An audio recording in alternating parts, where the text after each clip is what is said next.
Senhor, pra sempre proclamarei que o Senhor é bom. O Senhor reinará com majestade.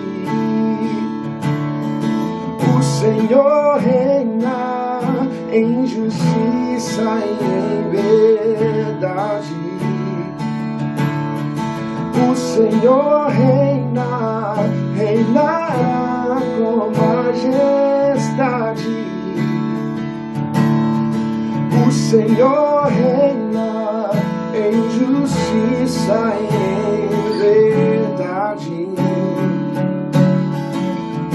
O Senhor é bom, o Senhor é bom, a misericórdia dura para sempre. O Senhor é bom, o Senhor é bom, tua misericórdia dura para sempre. O Senhor reinará com majestade. O Senhor reina em justiça e em verdade. O Senhor é bom, o Senhor é bom, tua misericórdia dura para sempre.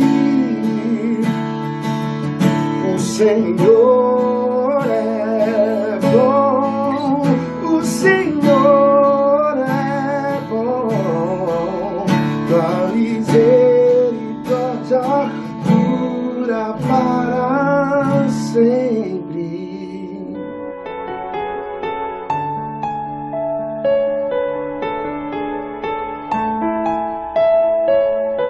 Boa noite, igreja. A paz de nosso Senhor e Salvador Jesus Cristo. Na nossa jornada por Gênesis, chegamos hoje ao capítulo 19 e vamos ler os versos de 1 a 4 agora deste capítulo 19. Nos diz assim a Bíblia, que é a palavra do Senhor. Ao anoitecer, os dois anjos chegaram a Sodoma. Ló estava sentado junto ao portão da cidade. Quando viu os anjos, levantou-se e, indo ao encontro deles, prostrou-se com o rosto em terra e lhes disse: por favor, meus senhores, venham para a casa deste servo de vocês. Poderão passar a noite, lavar os pés, levantar-se de madrugada e seguir o seu caminho. Mas eles responderam: passaremos a noite na praça. Ló insistiu tanto que eles foram e entraram na casa dele. Deu-lhes um banquete, fez assar uns pães sem fermento e eles comeram. Mas antes que eles se deitassem, os homens daquela cidade cercaram a casa. Eram os homens de Sodoma, tanto os moços como os velhos, sim, todo o povo de todos os lados. Que Deus abençoe a sua palavra ao nosso coração nessa noite. Em suma, o capítulo 19 vai tratar do derramar da ira de Deus contra o pecado. E a pergunta que já fica para a nossa reflexão nesse capítulo é: como nós temos visto a justiça manifestada na ira de Deus sobre o pecado? Mas veremos também que na manifestação da ira da justiça de Deus para com o pecado, nós também veremos a manifestação da soberana graça de Deus nesse capítulo. Então agora vamos avançar em nossa jornada. Os versos de 1 a 3 que nós acabamos de ler nos falam um pouco da narrativa da chegada dos anjos na casa de Ló. E se nós olharmos rapidamente, nós veremos que se assemelha muito à chegada deles também lá no capítulo 18, na casa de Abraão, nos versos de 2 a 5 aí do capítulo 18. Ló estava no portão da cidade. Isso indica que ele possuía tranquilidade, porque podia estar ali. Outros apontam que ele estava na condição de juiz da cidade, portanto ele também gozava de excelente posição. E também diante da recepção e ao mesmo tempo da prontidão de Ló, nós também começamos a enxergar de uma certa forma uma semelhança na hospitalidade praticada pelo seu tio Abraão. Mas aí as coisas começam a apresentar diferença singular. E ela começa justamente onde nós precisamos fazer a diferença. O ambiente da casa de Abraão é totalmente diferente do ambiente descrito aqui na casa de Ló. Versos 4 e 5. Mas antes que eles se deitassem, os homens daquela cidade cercaram a casa. Eram os homens de Sodoma, tanto os moços como os velhos, sim, todo o povo de todos os lados, e chamaram Ló e lhe disseram: onde estão os homens que à noitinha entraram na sua casa? Traga-os aqui fora, para que abusemos deles. Os homens de Sodoma, conhecidos pela sodomia, assim se ficou chamada essa palavra, assim passou a nominar o ato sexual entre dois homens, mediante aquele contexto. E os homens de Sodoma estão prontos e dispostos a estuprar os homens que estão na casa de Ló. Estão prontos a fazer uma justiça que eles entendiam ser justiça, de humilhação, de punição àqueles estrangeiros que entraram na sua cidade. E aí a gente já começa a fazer algumas perguntas. Que ambiente você tem escolhido para a sua família crescer? Que ambiente você tem colocado a sua família? Esse é um pensamento que precisa nortear todo pai de família. Porque Ló certamente não pensou nisso quando fez a escolha pelas campinas verdejantes, na ocasião da discussão entre os pastores dele e de Abraão, por causa do capim para as criações. Então, querido, nós precisamos de ter muito cuidado com as escolhas e com os ambientes. Em que elas estão pautadas? Na necessidade imediata? No ganhar dinheiro? No crescer? Isso pode definir muita coisa na história das nossas famílias. Mas prosseguindo, Gênesis 19, de 6 a 8, então agora nos diz: então Ló foi à porta, fechou-a atrás de si e lhes disse: meus irmãos, peço-lhes que não cometam essa maldade. Olhem aqui, tenho 2 filhas virgens e vou trazê-las para vocês. Façam com elas o que quiserem, porém não façam nada a estes homens, porque se acham sob a proteção do meu teto. Aqui, querido, uma nuvem de perguntas e de discussões e de debates no campo da teologia tem se originado. Ló está chamando os homens perdidos de Sodoma de irmãos.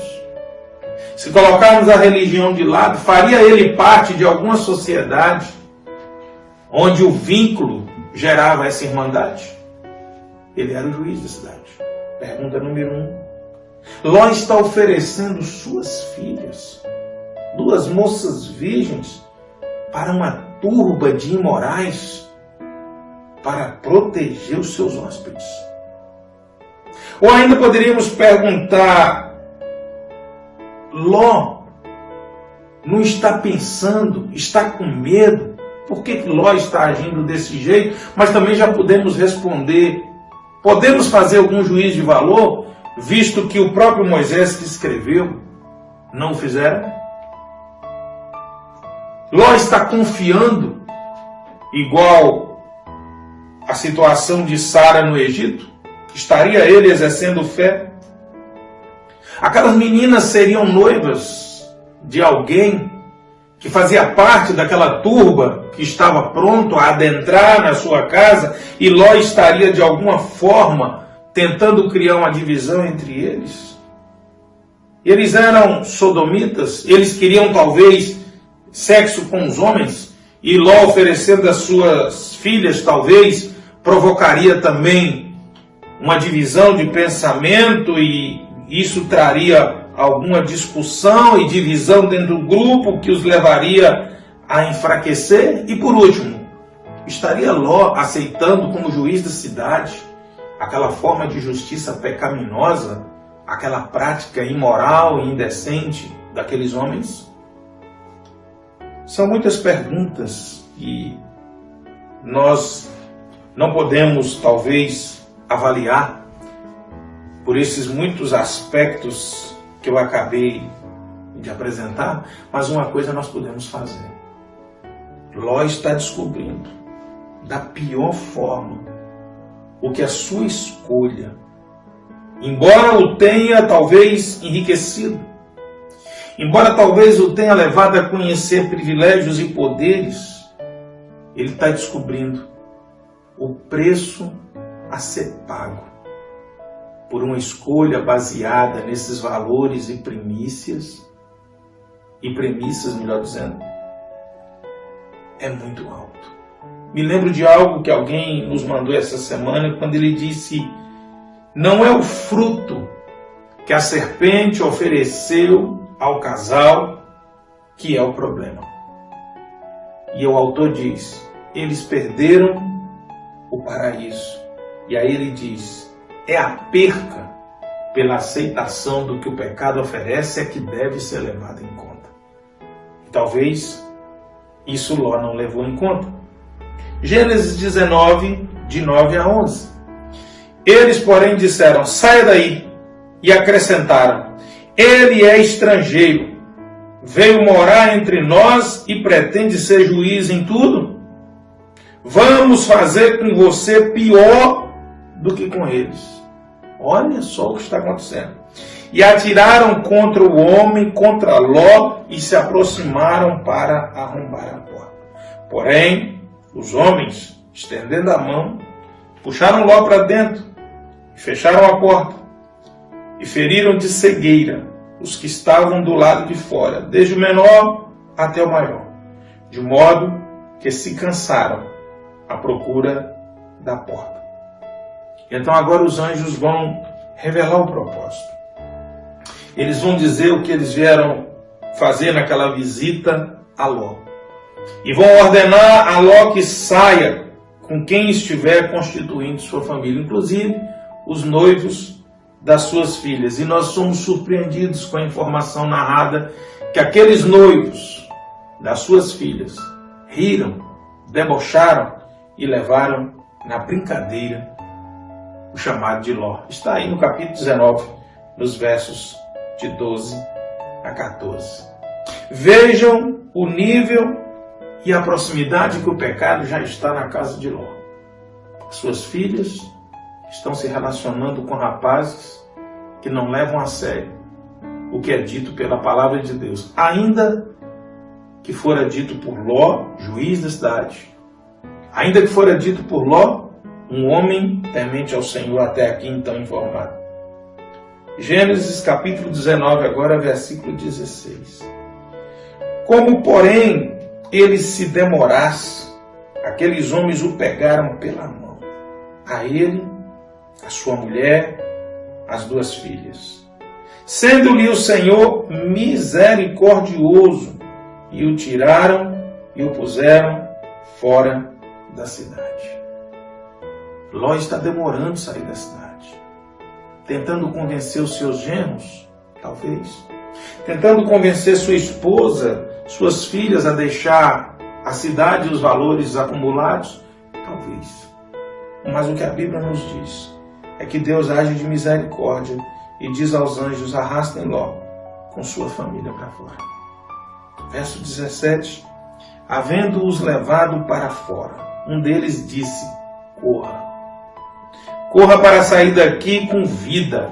Não olhe para trás, nem pare em toda a campina. Fuja para o monte para que você não morra. Ló vai dizer que é grato ao Senhor pelo livramento. Ló vai dizer que é grato por tua família estar sendo salva. Mas diz que tem receio que aquela destruição o alcance, mesmo no monte. É o que está escrito nos versos 18 e 19. E aí há algo intrigante nas palavras de Ló. Eu não posso escapar para o monte porque eu tenho medo que me apanhe, algumas versões não diz destruição, me apanhe este mal e eu morra. Querido, o mal é o que está sendo destruído na cidade de Sodoma. Ló, o justo, o homem de Deus, está chamando o juízo de Deus até de mal. E ele está sendo salvo, mas ainda está preocupado com que a palavra de Deus dita a ele está dando direção. Os anjos disseram para ele que o lugar para onde ele deveria ir o livraria daquela destruição. Agora ele está colocando em dúvida a mensagem da palavra de Deus trazida para ele. Olha o perigo e olha o que viver num ambiente ruim, mesmo um santo homem de Deus pode começar a viver. Ou seja, pode começar a duvidar do que Deus está direcionando. Gênesis 19, de 20 a 21. Eis aqui perto uma cidadezinha para a qual eu posso fugir. Ela é bem pequena. Permita que eu fuja para lá. Ela é bem pequena, não é verdade? E nela poderei salvar a minha vida. O anjo respondeu: quanto a isso estou de acordo, para não destruir a cidade de que você acaba de falar. Agora fica claro o que Ló estava fazendo. Ló estava fazendo o que ele havia se tornado de melhor naquela cidade. Ele era um negociante naquela cidade. Ele chegou ali como negociante. E a sua petição revela a sua instabilidade de fé, não só na questão da direção da palavra de Deus de livramento, como também na fé de que Deus está na direção e sustenta e supre todas as coisas. E ao que parece, querer ir realmente para outra cidade era essa a razão de Ló dizer que o monte não era seguro. E por isso ele apontou para a cidade de Zoar. Apesar da gravidade da situação, Ló continua o mesmo negociante interesseiro da briga pelo capim dos seus pastores com os pastores de Abraão. Foi por causa dessa ganância que ele fez a escolha errada. E ele, de novo, está deixando isso falar alto na sua vida. Ele ainda não conseguiu entender que o chamado para andar com o Senhor era uma jornada de forasteiro e de peregrino com uma palavra de promessa. Há muitos assim ainda. Há muitos que ainda são tomados por isso. Gênesis 19, 22, vá depressa, refugie-se nela, pois nada posso fazer enquanto você não tiver chegado lá. Por isso a cidade recebeu o nome de Zoar. Zoar no hebraico se escreve Zoar, e Zoar significa pequena. Aquela cidade foi batizada de pequena por causa das palavras e da indicação de Ló. Agora, veja a contradição na fala do próprio Ló, no verso 24 de Gênesis. Então o Senhor fez chover enxofre e fogo sobre Sodoma e Gomorra. Isso veio da parte do Senhor, desde os céus. Se veio do Senhor, se veio do céu, não é o mal. Deus não é mau e nem produz coisa maligna. Ah, não, mas em Isaías diz que Deus cria o mal. Não, a palavra lá é mal traduzida. A palavra lá na realidade significa justiça.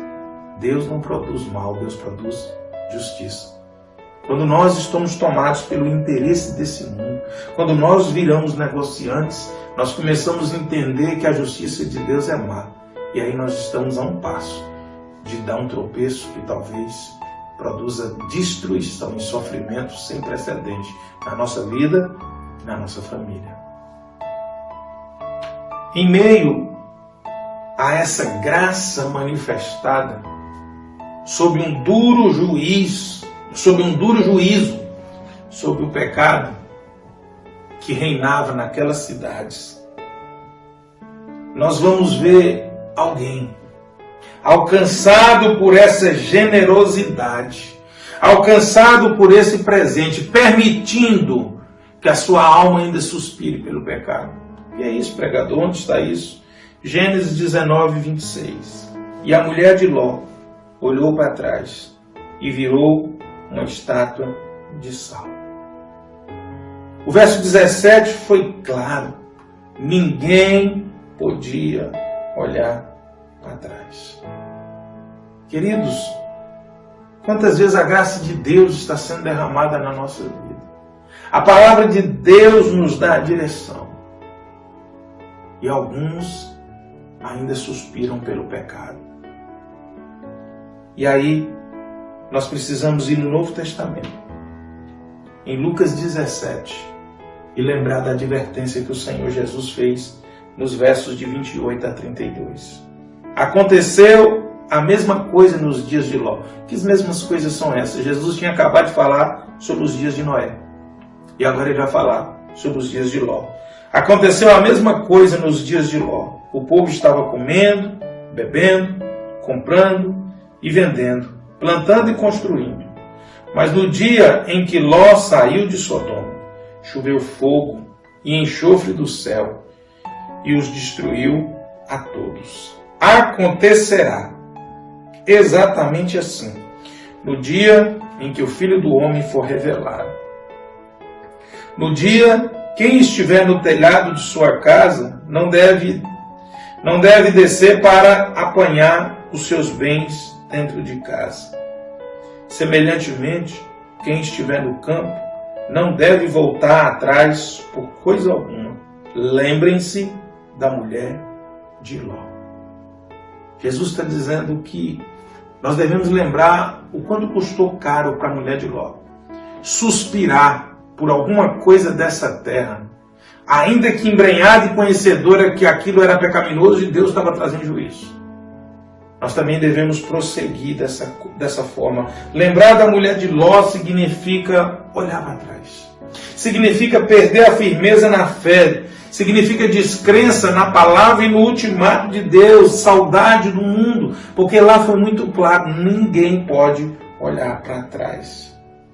Isso aconteceu com o povo de Deus quando eles saíram do Egito, lá no deserto. Mas sobretudo, querido, o que nós precisamos entender que olhar para trás é valorizar o mundo e não valorizar o que Deus está nos dando. Aqui, para a família de Ló, era a salvação. Para mim e para você, também é salvação. A mulher de Ló não deu valor na salvação que Deus havia enviado. Bastava obedecer a palavra dada. Qual a diferença para mim e para você? Deus também nos deu uma salvação enviada pelo seu Filho. Basta que obedeçamos a sua palavra. Jesus disse isso no capítulo 17, porque ele havia dito algo no capítulo 9 de Lucas. Lucas 9, de 57 a 62. E aconteceu que, indo eles pelo caminho, lhe disse Senhor, seguir-te-ei para onde quer que fores. E disse-lhe Jesus, as raposas têm covis, as aves do céu ninhos, mas o Filho do Homem não tem onde reclinar a cabeça. E disse a outro, segue-me. Mas ele respondeu, Senhor, deixa que primeiro eu vá enterrar o meu pai. Mas Jesus lhe observou, Deixa os mortos o enterrar os seus mortos. Porém, tu vai e anuncia o reino de Deus. Disse também outro: Senhor, eu te seguirei, mas deixa despedir-me primeiro dos que estão em minha casa. E Jesus lhe disse: ninguém que lança mão do arado e olha para trás é apto para o reino de Deus. Querido, nós precisamos analisar esses 3 candidatos a andar com o Senhor Jesus. Primeiro, a caminhada não oferece conforto. Jesus está dizendo: o Filho do Homem não tem um travesseiro na bagagem para recostar a cabeça. Porém, como bem afirmou o pastor Tarcísio certa vez pregando nesse texto, mas tem a companhia daquele que dá mais conforto do que qualquer travesseiro e qualquer cama nessa terra. Alguns preferem o travesseiro e trocam a companhia. Aqui Jesus está oferecendo a sua companhia, não o travesseiro. E certamente é a melhor escolha. O segundo, que pede para enterrar os mortos, Jesus diz para ele que a prioridade é a obra, é o serviço do reino. Senão você não está despertado para a urgência do que precisa ser feito para Deus. Por que Jesus está falando isso? Porque nos períodos em que o profeta decretava urgência profética em alguma ordem de Deus, havia uma regra que a pessoa deveria seguir. E isso está lá em Jeremias capítulo 16, nos versos 5 a 7. Porque assim diz o Senhor: não entre numa casa onde há luto, não vá prantear nem mostrar condolências, porque retirei a minha paz, o meu amor leal e a minha paixão desse povo, declara o Senhor. Tanto grandes como pequenos morrerão nessa terra. Não serão sepultados, nem se pranteará por eles. Não se farão incisões e nem se raspará a cabeça por causa deles. Ninguém oferecerá comida para fortalecer os que pranteiam pelos mortos. Ninguém dará de beber do cálice da consolação, nem mesmo pelo pai ou pela mãe. Então o que Jesus está deixando claro? As obrigações fúnebres que você devia aos seus familiares, elas são dispensadas sob o toque de urgência profética. E aqui Jesus está decretando uma urgência profética. E qual é essa urgência? Anunciar o reino do Senhor. Essa é a urgência. Mas o terceiro exemplo é o que chama a atenção e nos conecta lá com o episódio da mulher de Ló. Quem olha para trás põe todo o serviço perdido. Jesus lhe disse: ninguém que lança a mão no arado e olha para trás é apto para o reino de Deus. Sabemos que o agricultor, se ele olhar para trás, ele perde a direção do traçado que o arado está abrindo para fazer a semente. Ele entorta o sulco, ele atrapalha toda a curva de nível. Ou seja, todo o serviço está perdido. Toda a orientação, toda a engenharia do processo está jogada fora. E foi isso que a mulher de Ló fez. A melhor engenharia, o melhor projeto de salvação lhe fora dado e foi escrito com detalhes. Mas aquela mulher ignorou as letras. Ignorou as letras da palavra do Senhor e olhou para trás. E eu pergunto para você nessa noite: o reino de Deus tem sido prioridade na sua vida? Você tem dado valor na palavra de salvação e na salvação que o Senhor Jesus tem enviado, apesar do desconforto? Ou você prefere o travesseiro e não a companhia daquele que dá o real conforto? Você tem trocado o reino de Deus pelos confortos deste mundo? Ou você tem olhado para trás e sentido saudade das coisas que a carne tem prazer, mas são contra o reino de Deus? Foi assim que Ló fez a escolha errada e foi assim que sua esposa desprezou a salvação. Eu gostaria de orar com você nessa noite. E se nessa noite você entendeu a palavra do Senhor, se nessa noite você busca um realinhamento com Deus, se nessa noite você verdadeiramente valoriza a obra salvífica de Cristo e não desprezará nenhuma letra daquilo que Deus ordenou, curva a sua cabeça e vamos orar. Deus, nessa noite nós entendemos a Tua palavra e nós sabemos que escolhas erradas podem nos levar a coisas terríveis, como vimos nessa noite na Tua palavra. Mas nós queremos firmar e reafirmar que não vamos tirar a mão do arado e nem tampouco olhar para trás. Sabemos que há urgência no Teu chamado. Por isso nós nos colocamos nas Tuas mãos, como homens e mulheres, comprometidos e compromissados com a obra do Senhor. Perdoa os nossos pecados Escreve nosso nome no livro da vida. Confirma-nos entre os salvos. É o que nós te pedimos nessa noite, com perdão de nossos pecados, no nome de Jesus. Amém? Que Deus abençoe sua vida, que você fique firme e não olhe para trás. Ergue a sua mão, recebe a bênção nessa hora. E agora que o amor de Deus, o nosso Pai, a graça insondável do Senhor e Salvador Jesus Cristo, a comunhão, a consolação, o poder, o revestimento do Espírito Santo de Deus, seja sobre a Igreja de Jesus, que agora se reuniu nesse lugar, e dessa forma, e sobre a Igreja do Senhor Jesus, que agora se encontra espalhada em toda a face da terra, hoje e eternamente. Uma noite abençoada. Restante de semana na cobertura do sangue de Jesus.